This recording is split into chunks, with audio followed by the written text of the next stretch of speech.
hello, and welcome to another episode of Keep It Moving Podcast. I am your host, Novelty, and joining me, as always, is Mike B. What it do? I don't even feel like saying that. That's pretty bad. That's just what you call lazy. No, I am lazy today. I'm tired. Just getting over my second round of sickness. I told you get a flu shot. You told me because you're trying to kill me, and I think this time I actually did have flu symptoms because it was Sunday, I believe. I woke up and I'm like, something don't feel right, so I immediately started medicating. But then Monday, I was waking up in cold sweats, and then 1 minute I got the chills, and the next minute I'm sweating, and it's been a horrible week. Got my call. I ain't heard nothing. This might explain why I ain't heard nothing from you all week. Yeah, I was dying. It was a horrible week. Did you take off work? No, I didn't take off work. So you having a horrible week, and you went and spread your sickness to the people at work. They was already sick. That's the reason that I can't get well, is because first of all, my brother, he's sick again. And then I go to work, my work people are sick. So when I feel like I'm doing better, I always run into somebody else that's sick, and it doesn't work out. You got a skateboard? I don't have a skateboard. Okay, we're going to have to stop by Walmart. You and your brother going to have to ride skateboards. I'll pull y'all along in my car tonight. I can't get in my car. It was a horrible week, though. I was waking up at 2 and 3 o'clock in the morning. I've been going to work early because I couldn't sleep. And then getting off and crashing, going straight to bed. Oh, it's been horrible. I haven't even done none of my videos for my channel. I ain't done nothing. I've been resting. Why did I think you was getting ready to say you haven't even done your laundry? I haven't done that either. I don't know why I thought that was coming up. But I got 100 pairs of underwear. Because you don't want to do your laundry. Yeah, so I keep buying. And when I do laundry, it's I have to spend so much money on laundry. And my grandma, you got 100 pair of underwear. Always say, you can bring them over here. But my grandma, she cannot be trusted with your clothes because she is so bleach happy. And she always say, I ain't gonna put no bleach on your clothes. And then I get over there, and then I would definitely have a shirt with a new color. And she always talk about, ooh, that's nice. I like that. And it's like burnt orange or something like that. When it was pitch black when I brought it over here, and she I like that. And I'm like, I can't wear this no more. This don't go with nothing. Well, just take her your underwear. No, I don't. I can do my underwear. It's my clothes that I don't want to do. But she's even, she's always saying it, bring your clothes over here. Or when I, would go visit, she'd be like, why didn't you bring your clothes? Why didn't you bring your clothes? It would be a good help, especially when I'm sick. But I also don't want to get her sick because, she's true. Older, That's true. Get a flu shot. Why you keep telling me to get a flu shot in the middle of my sickness? That's going to kill me. I keep trying to tell you this, and you keep pushing it. See, y'all hear her, people. Y'all hear her? I'm telling her that I'm sick, doctors. And she's saying, get a flu shot. Go ahead and end it. End it all. Well, anyway. It in my pain. Excuse me. How are you? I'm good. It's been a week. I'm sleepy. I'm tired, but that's life. And I'm tired now, but I know as it gets closer to tonight, I'm going to probably get some energy. Yeah, because we are going to see Black Panther tonight. I'm excited about that. In my mind, you may not hear it in my voice. You may not see it in my action. But no, because we both look the same right now. Eyes half open. I can't wait. I'm so excited. I've heard nothing but good things about the movie. Everybody who's seen it seems to have loved it. And I can't wait to see black magic on the screen. Well, have you heard about the boycott? And I'm not talking about the one by the white people. Oh. I'm talking about the one by the black person. Which one? Well, Chaz Gormley, he's calling for a boycott. He's basically saying if Disney doesn't agree to put 25% of the profits from Black Panther into black things. Like black communities. Communities, black, I guess, scholarships, funds, just all kinds of different black organizations that black people should boycott it and not go. Well, I mean, I would like for a company to do that, when they're pushing a product like this. But I don't. Is that really what Disney should have to do in order for us to support it? It's just seeing black people on the screen.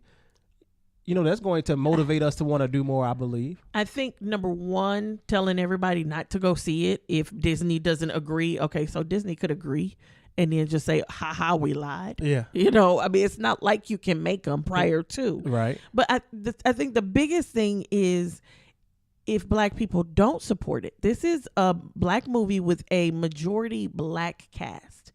If we don't support it, then we won't see these things anymore. Yeah. Disney took a big leap of faith, or not leap of faith, but just a big step in producing this in the first place, because they didn't have to. That's reality. Because a lot of us didn't even know about the comic, Black Panther. Right, let alone them to do it the way they've done it, because they could have just brought Black Panther to America. They didn't have to take us to his homeland. They didn't have to take us to Africa. They didn't showed have to up do on all Captain of that. America or something right, he like could have that, shown yeah. up anywhere. So for Disney to do this, number one, they've already taken a step to do for black people. That's number one. Number two, Disney does donate. They might not donate to specifically to just direct black causes. They donate indirectly. They've donated over $400 million just within the past few years to scholarship funds. That includes UNICEF, which is the United Negro College Fund. So they are doing, and that's not all they do. They donate books to schools, and some of those schools are in their urban neighborhoods. They give opportunities to young black people trying to learn a new craft, they give opportunities with internships in different places. And yes, a lot of them go to white people, but they go to black people as well. And then currently, they're the only over-the-air network that is airing a talk show that has nothing but minorities on it. Have you ever taken a look at The Real? That's a Disney show? It's on ABC. ABC is a Disney-owned station. That's the one that Tamar Braxton used to be on? Yes. And okay. I mean, even when she was on it, she's a minority. Tamara,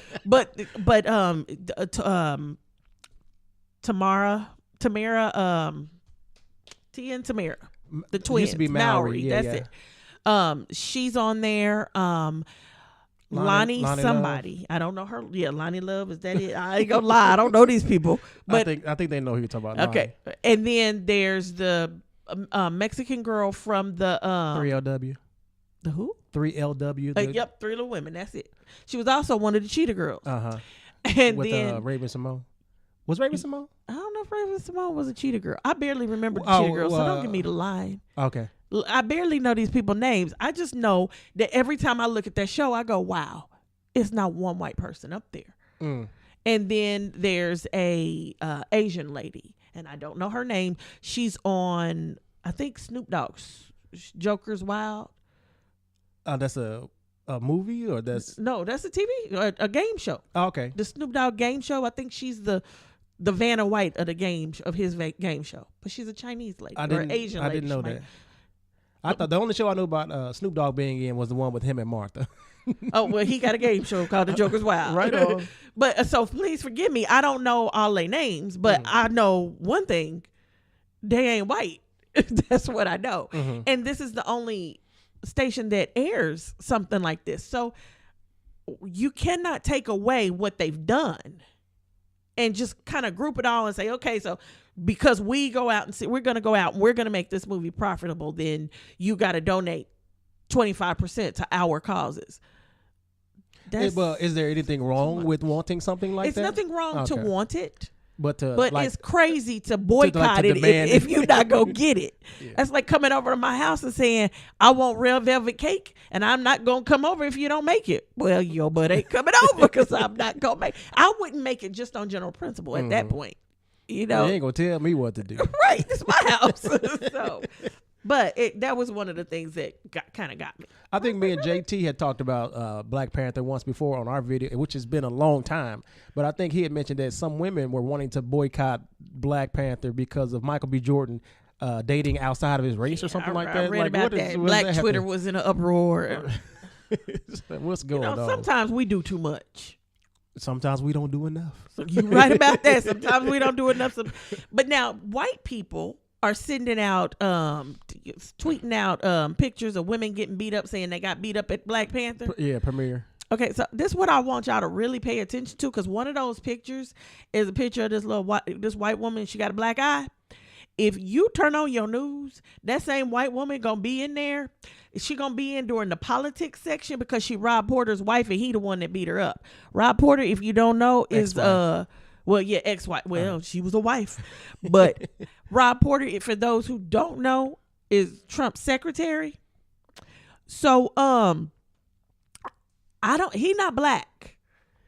And I don't think this happened years ago. At the Black Panther so premiere? it couldn't have been at the Black Panther premiere unless it was an old one. Mm. Maybe he took his wife to the Black Panther. Maybe it was the Black Panthers, the organization. The organization, the civil rights movement. Because a few years ago, a movie came out about that. Okay. Called Panther. I remember that movie. Mm-hmm. It was a pretty good movie. So maybe he took her there, and that's how it got confused on Facebook. No, I just think people are lying like they always do. But the sad part is that you also have people that are believing it, and they're sharing it, and this is what happens. This is how fake news spreads. Quickly. And after last week, or actually not even last week, just yesterday, they came out in all these indictments against the Russians and saying the Russians are getting ready to try to mess around in the midterms as well as the next election. So please, I implore you, just look for multiple sources. And not multiple sources. I'm not telling you to go to rags.com and then rodents.com to come up with the same thing. I'm telling you to go to reputable sources that have been around for years. That you know and have heard of. And that the norm tell the truth. Yes. So, anywho. But you got a bae for me this week? I believe I do. This week we are, and I just for this is supposed to be Black Achievements and Excellence, and I want to be more excited about it, so I'm just going to fake it because I do not have the energy. I'm sorry, y'all. I am so tired. But this week we are giving it to 11-year-old. What's his name? I don't know. Ramarni Wilfred. Have you ever taken an IQ test? I don't think so. Like I've never taken one either, and I don't know where people get these tests from. Right. What makes up the question? But when people compare you to like Einstein, they usually compare your IQ or somebody like Stephen Hawking or Bill Gates. But this young man at the age of 11, I believe they scored 160. Okay. On their IQ test, which I guess that's in the range of a genius. He scored 162. Oh. Above them at the age of 11. Oh, so he scored higher than Stephen Hawking, Stephen Hawking, Bill Gates, as well as Albert Einstein. And he's black. Yeah, and he's black. See, they could put him on the Big Bang Theory. I'm looking for a black person. I'm looking for a black smart person on that show. Well, all they need is just an actor, a black actor. You don't necessarily have to be smart to be on the show. You just have to have a little bit of acting talent, But they said I think he's from the UK, but this puts him in the top 1% of smart people in the UK. Wow. Woohoo! So shout out to Ramarni Wilfred. Cool. Yeah. Cool beans. And I also can't wait to see Black Panther because I feel like that's going to be a part of Black excellence. Oh, yeah. I feel I'm excited. it. I hope everybody else is excited. Hope you all go out this weekend. The opening weekend ticket, that number means so much more than any other weekend. That's the number that they use to rate whether or not they are going to do another. Rate whether or not Black people are accepted across the world in cinema. And you know what? I was seeing this a story going around where people were, they paid to go and see Black Panther. They're in the theater and they start showing 50 Shades of whatever that new movie is. Mm-hmm. And so it made me wonder, did they actually check their ticket to make sure that people put their money towards? Because, they've done that before where, you pay for something and then they'll just put a different movie on your ticket. That movie is getting the credit, but you actually go and see the right movie. And no, make sure your ticket says Black Panther, so Black Panther gets the credit for and then also Right. make sure they show you Black Right, Panther. because I'd have been mad if I saw that. I didn't pay no money to come out and see that movie. Yeah, some old bondage on the screen. Nah, we ain't got time for It's that. some interesting bondage, but I read the book, so I didn't see the movie. I've not seen any of the movies. I read the books, though, and that's an interesting story. But it's not worth my money. I'm just saying. I don't go to a movie that often anymore. I'm not. I haven't done movies a big deal. I since couldn't I was remember 16, the last 17 time. years old. No, we've been to the movies. No, since we've then. been to the movie, Okay. but I just don't go to the movies that often anymore. Okay. As an adult, I just don't do it. And I can't even recall the last movie I actually saw. And I'm sure I went maybe within the past 2 or 3 years, but I don't remember what it was. See, I would prefer to just be cuddled up on my couch in my jammies, my covers. So nobody can see you cry. Well, that because if it's something sad, I'm gonna cry. So if it's something really happy, I'm gonna cry. So I'm more than likely going to cry tonight. Anywho, You gonna post a picture? of me crying? Yeah, you know how people do that. No. But it'll be tears of joy, I'm sure. Maybe. No. No. All right. I've cried over cartoons, so no. you know, I know. So okay, before we go further, our hearts and prayers go out to the young children from Porter High School in Florida. 17 people died, most of them children, some of them some really good teachers. And when I say good teachers, teachers who put themselves in jeopardy in order to make sure somebody's kid went home safe. All because of all I'm going to call him from here on out, whenever there is some type of carnage like this, I'm calling him the shooter. Okay. I thought about, after seeing this, and of course, you know how we do.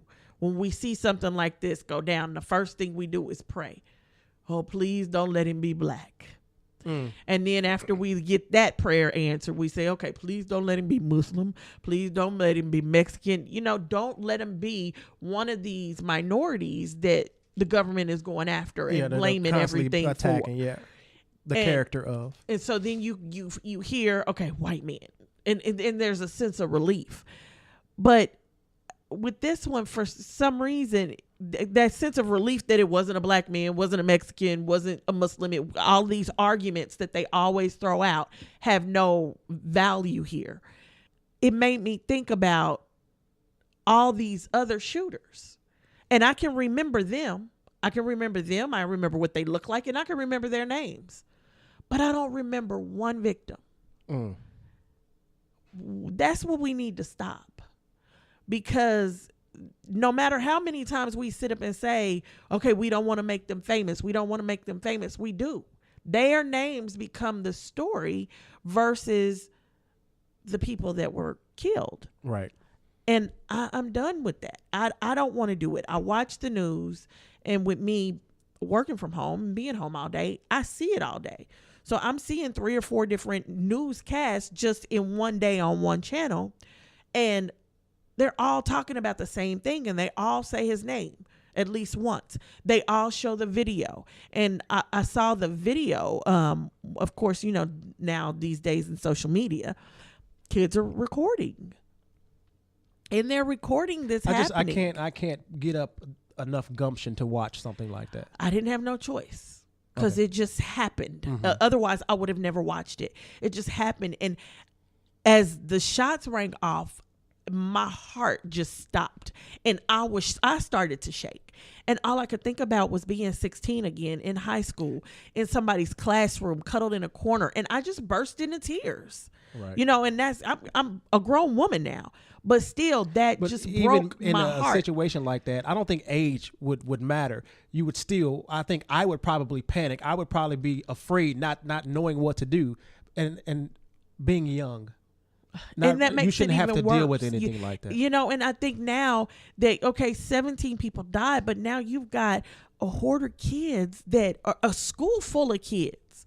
So we're talking about anywhere from 1,000 to 5,000 kids that will always retain this memory. It's never going to go away.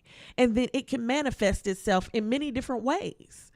It could manifest itself in ways that mentally, where they end up dealing with addiction, where they end up dealing with not being able to move on, and depression, where they end up dealing with dissociative identity disorders, or in some ways manifest itself in ways where they themselves become killers and things like that. So these poor little kids now have to be watched constantly, and they have to make sure that there's help there for them.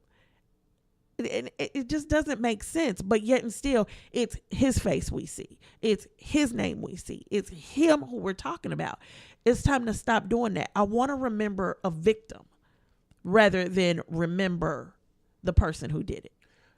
With this particular situation, hopefully this continues. But I feel like with the videos that we're seeing of the students, the survivors, you know, and them going out and them rallying and them speaking up and out against, you know, lobbyists and out against, you know, Trump and what the Republican Party and, you know, them not fighting against the NRA. No one wants to have gun reform. Those students, us seeing their faces, I believe that may help change some of that as well. These young people are coming out and they calling bullshit on the government. They are saying, you all have to do something about this. The sheriff said that anybody, it doesn't matter who they are, anybody who is not standing up to make a change in gun reform will not be reelected in that county. They are standing up and they're saying something. But, you know, there was a lot behind, a big, huge push behind Sandy Hook, too. Mm-hmm. Mothers came out. They couldn't believe this happened to babies. And mothers came out and they said, reform, reform, change, change. But somehow, some way, we still ended up with the orange man in that house.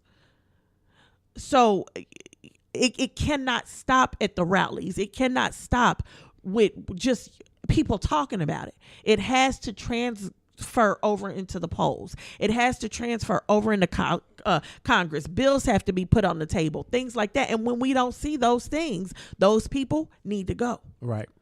We've got to make the change. And we need to do this not only for ourselves, but our children, those children. They're the ones who are being targeted right now. They're begging right now. Those kids are begging for us to do something. And we got to do something. And Congress, of course, is giving the same old thoughts and prayers, same old, there's nothing we can do. I think Marco Rubio was coming out saying, even if, you know, there was gun reform or whatever, a person who wants to kill somebody is going to find a way. That may be true, but that still doesn't mean that we shouldn't try to prevent it as much as we can. You don't prevent something by doing nothing. Correct. And that's their whole thing. 45, the first thing he said was, this isn't he didn't say this isn't a gun problem. He said this is a mental health issue. We need to deal with mental health issues. But one of the first things he did when he came in the door was reversed the Obamacare rule, or the Obama era rather, mandate that people with mental health issues are not giving guns so readily and easily. But he reversed that, and then he's going to say, we got to do something. And then he says, we got to do something that works. Well, you reversed it before you gave it a chance to work. What the hell? Well, you know who we're dealing with, so. Yeah. Guns don't kill people. People kill people. This isn't really gun control. This is people control we're talking about. If we need to change that, then why don't we do that? Stop calling it gun control and start calling it people control. Because the last time I checked, a gun didn't walk into the building and shoot them kids. Right. A person did. A person with access to that gun. A person who simply 18 years old, he got access to an AK-47. 18 years old. He can't even go buy a pack of cigarettes. Hell, in some places in the country, he can't go buy WD-40. What they doing with WD-40? They sniffing WD-40, so now they carding you when you buy WD-40. Okay. But he goes in to get an AK-47, no problem. 18 years old, we're going to give you this. Why would you give somebody something that can kill others, that when you won't give that same person something that would just kill themselves? I don't understand that. We don't let 18-year-olds drink. Why would we give 18-year-olds guns? They need to be able to protect themselves. From what? Everybody. It's you versus everybody. You know what? Give it to God. It's against the law for me to carry a gun, so please protect me. I say that every day. and I got a gun, and I still say, God, please give me protection, and please keep me from having to use this. Right. You know, we got to do better. And when you got 14, 15, 16-year-olds sitting up calling bullshit on the government, it's a problem. Because it's right now the government is bullshit. So they're speaking truth. It is a problem. So our hearts and prayers do go out to the victims. And I don't want to hear that man's name again from here on out. Everybody just need to call him the shooter. Lump them all in the same category. Let them know that they don't mean nothing to us. Moving on. I came across something, or actually the last few weeks we've been off. I should say ABC and Good Morning America came across something and they passed it on to me. But they've been talking about different, support groups, different like Facebook support groups. So they got one for women going through menopause. One woman says, it was good to know it wasn't just me. Now, I'm sorry, but I'm female, and I know when I go through menopause, it ain't just me. My mama went through it. My aunties went through it. But I think what she was really trying to say is that she didn't really have anybody to talk about. Right. Talk no to support. about it. Because you just didn't talk about those things in your family. See, when I went and had my first mammogram, I took to Twitter. Well, not Twitter. I took to tweeting.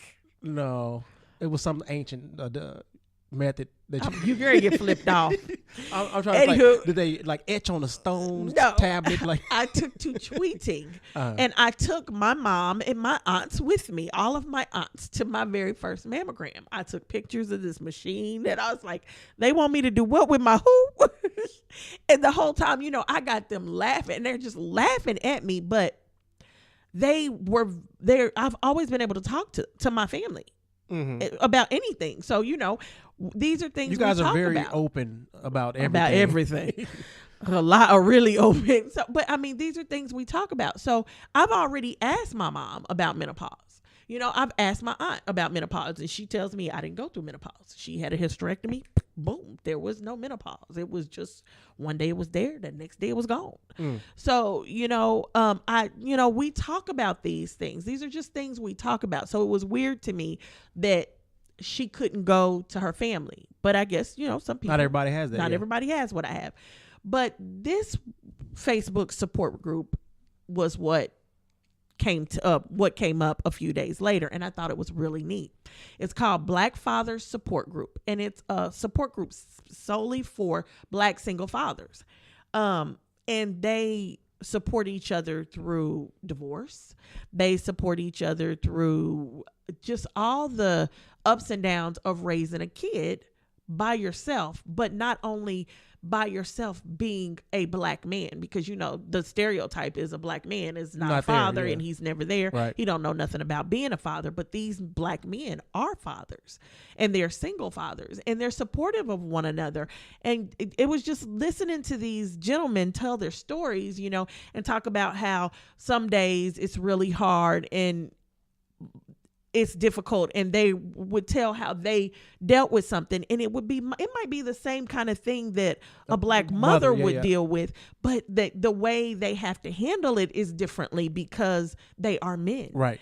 And to know that this support group is out there was just kind of cool. Yeah, that sounds awesome, actually. Yes. And it kind of made me say, what Black fathers do I know that I can tell to about go get into this support because group. They are very supportive of each other. They come together and just and having meet up and black men supporting each other. Period. Whether they're fathers or not. I'm excited to hear just that.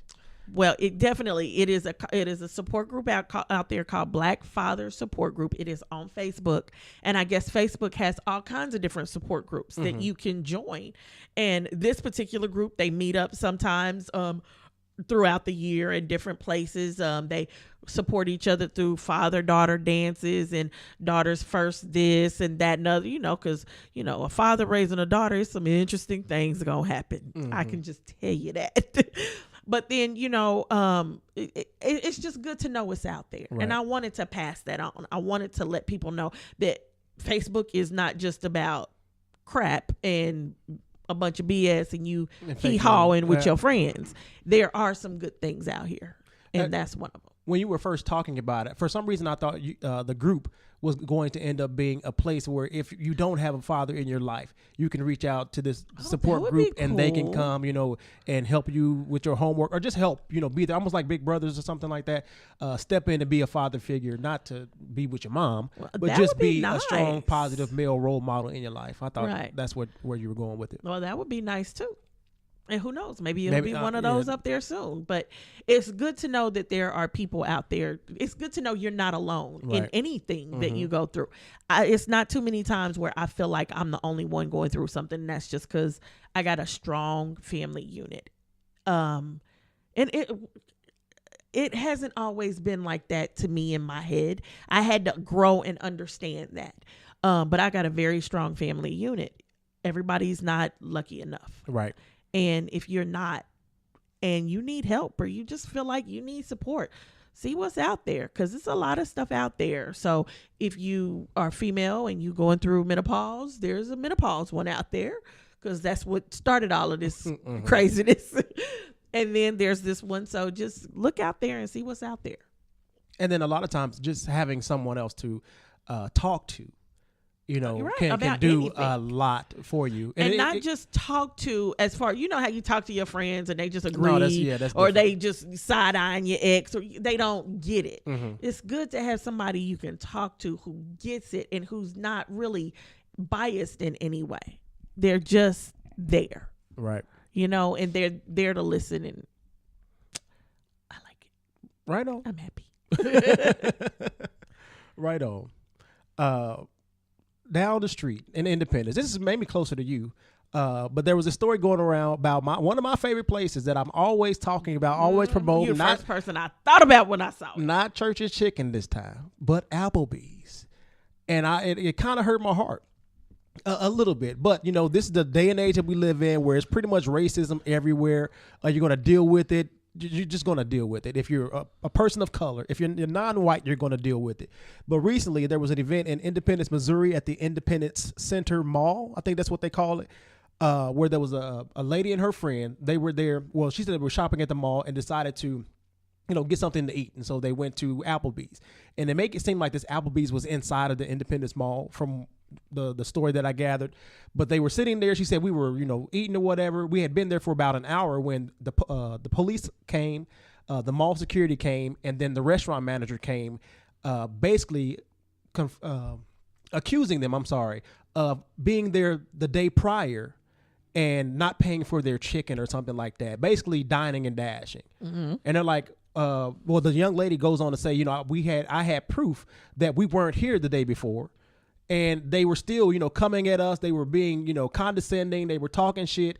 And they were basically trying to ban them from ever coming back to, Applebee's. And I, me personally, I wouldn't want to come back after you accused me of stealing. Right. But the kicker to me was, after all this was said and done, and I guess they called back up there to talk to the manager to see, like, what made you guys accuse us? Because we weren't even here yesterday. What did she say? The restaurant manager ends up stating that they remembered that one of the girls was skinny and the other girl wore makeup. Are you kidding me? Those were that's what made them choose these two ladies and say these were the ladies that came here yesterday and ate our food but didn't pay for it. That's me and my best friend. Yeah, one was skinny. Well, you don't wear makeup. I wear lipstick every once in a while. I might have decided to put some lipstick on. And it could have been you. Right. And then you got them basically telling you that you were here yesterday, you ate some chicken, you didn't pay for it, and this is all you have to go off of, and nobody wants to believe that when we say, and we got proof of where we were, that we weren't here. What kind of shit is this? It was irritating because it happens, and then when you're dealing with, it could have, been a lot worse, because when you're dealing with police these days, especially if you're a person of color, you never know how that situation is going to end up. Right. It could have started out as them accusing you of dining and dashing, and then, you end up a hashtag. And that's the sad part, that we have to fight so much harder just to prove we're supposed to be innocent until proven guilty. Oh, you makeup and one of them was skinny? That's it? I can't even believe the police came out for that. Right. With that description. And I can't believe the police stood behind and said, okay, y'all got to go. It doesn't make any sense. And I believe since then, because of course the story went viral, there was a video of some of what happened. But I think 3 people initially were fired from the Applebees. But then after that, I think I heard that the Applebees in that mall shut down completely. And so they're not going to reopen that location. Well, the first it was the 3 people got fired.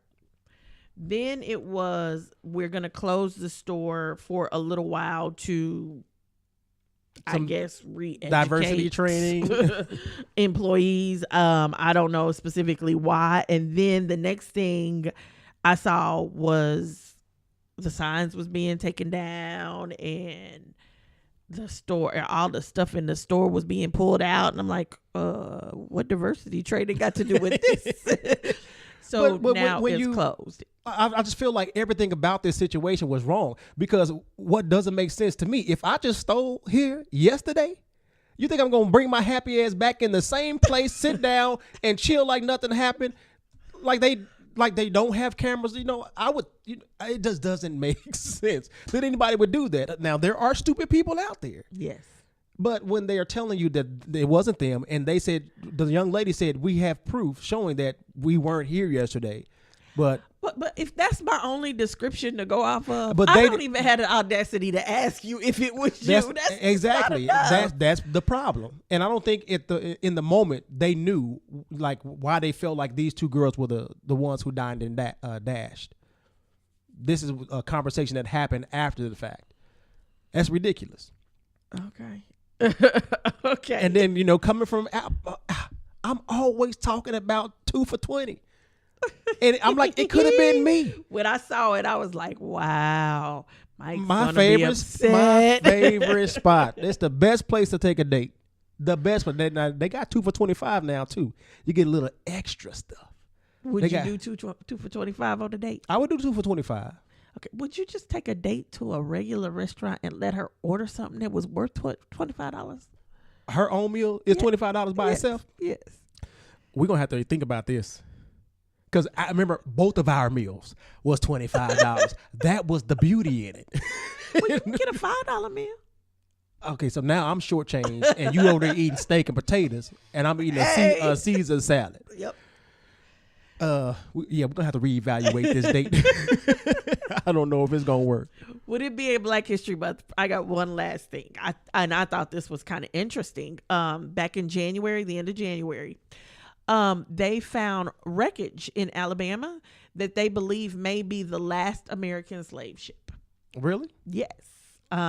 They think the ship disappeared like 150 years ago, and at the time the ships were not. In the slave trade, America only took those slaves from Africa for so long, and then they stopped and they started creating bed warmers and all of that, and actually giving birth to slaves here. Whereas in other places in the world, they were still shipping slaves over. But the last one, this one was called the Kalita, and technically when it was doing its last runs, it was illegal to bring slaves over at that time. Oh, okay. So, but they think they found the wreckage over in Alabama's Gulf Coast. Interesting. So it's a little history. Yeah. It's better than seeing Queen Nefertiti look like a white girl. Yeah. What did you think about that? I'm still pissed. What was it? The Today Show? Yes. And what's her name? Gupta. Sanjay Gupta? No. Go to. The new lady. The Egyptian. She's Egyptian. She's actually that's the one who took what's her name's place. She took his place. Hold of somebody. That's her. Hold of something. She looked at it and it's like she just couldn't speak words. And I guess she was probably thinking, I can't really act a fool right now because I want to. Yeah, I just got this full-time job. But I'm just like, are you kidding me? And they, and of course they say, well, this is what we think her features are. We, of course, we don't know. We can't tell color. So this is what the artist decided to. Okay. I'm like, okay. Even those features look very, very there's European. a scholar in, I believe, Illinois that said he doesn't believe it was her. He doesn't believe it was Nefertiti. He said because if it was Nefertiti, she couldn't have been buried there. So where they found her. So I don't know. I'm not gonna lie. I don't know. I wasn't a royal Egyptian. I wasn't here. I don't know where they put the lady. But you don't believe it. I don't believe that color. Who was the first African man they found that they gave some crazy name to? He's black. So why would they think that she wasn't? They ain't got to. It's a change in history. You know, slaves migrated. They immigrated over here. You know, they wanted better opportunities. Look, people, don't let the Russians fool you, and don't let white America fool you either. Especially this administration. Nefertiti was a black woman. Do you know one white person is gonna name their child Nefertiti? They might now. You never know. All right, and with that, we are out of here, off to see Black Panther. Hope you guys go see it too. Adios.